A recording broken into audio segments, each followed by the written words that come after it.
लोकसभा में संविधान विधेयक की हार पर मुख्यमंत्री भूपेंद्र पटेल ने बयान दिया।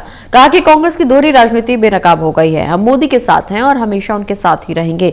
लोगों को अब समझ आ गया है कि महिलाओं के सशक्तिकरण के पक्ष में कौन है और कौन इसके खिलाफ है। उन्होंने ये भी कहा कि ये भी तय हो गया है कि देश की नारी शक्ति आने वाले चुनावों में उन लोगों को करारा जवाब देगी जो माताओं और बहनों के सशक्तिकरण का विरोध करते हैं।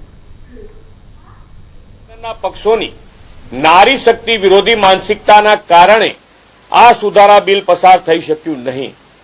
कांग्रेस अने तेना साथी पक्षोए नारी शक्ति वंदन अधिनियमना अमलमां रोड़ा नाखवानुं मोटुं पाप कर्युं छे। आना कारणे देशनी करोड़ो महिलानुं मनोबळ पण तूट्युं छे।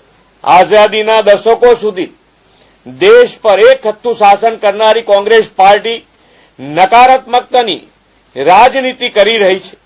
देशना विकासमां अने नीति घडतरमां बहनोना समान योगदाननो अवसर हतो, परंतु कांग्रेस पार्टीए हमेशनी जेम तेनो पण विरोध कर्यो। कांग्रेस अने ईडी संगत गठबंधने अत्यार सुधी परिवारवादने पोषवानुं ज काम कर्युं छे।